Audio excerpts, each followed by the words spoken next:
dégg nga rek lay wax si léegi dama bañ bu ko dee mbir bu la taxee jóg 10 heures fekk la fa ba heure bii li la tax a jóg danga koy wax dafa ñëw jox ma cër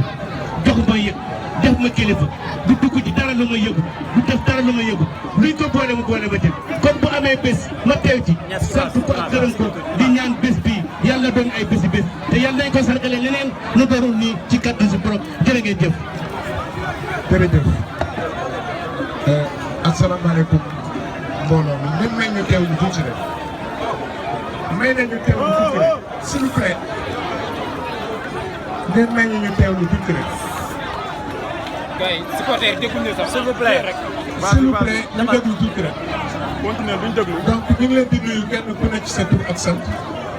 di commencé nuyoo bi ci borom dëkk teg ci imam di nuyu monsieur le maire de la commune de Diossone Mamadou Touré et son représentant. di remercier bépp invité boo xamante ne teew nga fii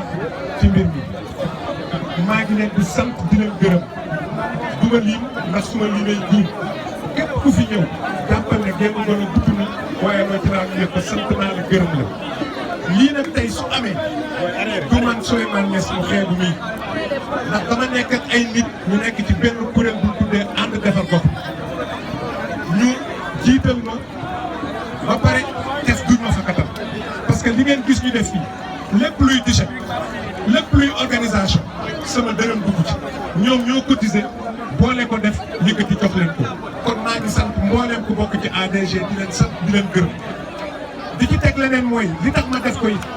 mooy dafa am ñeenti nit ñoo xamante ne yàlla def ko ñu doon ànd yàlla def ko ñu gëpp muy Amath Ndiaye sama xarit ku ma ko sax nekk si gis ko mu dëkk kër Aliou muy Mot Kàbb nga xamante ne ku ñu musaan gis ko muy Khady Diagne bi nga xamante ne ñëpp xam nañ ko fii muy actrice développement muy kat muy ba Ousmane Touré ñëpp xamal nañ ko fii man ak moom sama diggante donc ñooñu laa dugg bis bi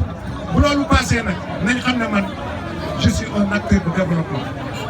tey jii bi may wax ak waa zone je les ai dit lu leer man du lii defuma ko ngir politique dama xamal jeunesse bi ne lépp lu ñu bëgg jamono bu jot danaa ci taxaw fii ak maa ngi koy mën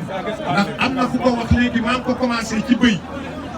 édition bi ñu ngi 18e année ci bëy laa ko commencé donc ba tey jii agsi na fii kon ñi ngi sant kenn ku ne di gërëm di leen wax ne année prochaine aussi fas nañ yéene équipe yi nga xam ne bokk nañ yëpp ñu boole leen ci championnat bi incha allah ñi ngi sant ñi ngi gërëm équipe bi gagné jox nañ ko 200 000 francs plus maillot équipe bi ñu gagné jox nañ ko 100 000 francs plus maillot donc ñi ngi sant di gërëm te di ñaan yàlla fekke na waan ñu déwén ñi ngi sant ñëpp di gërëm ñëpp di rafetlu seen teewaay jërëjëf merci.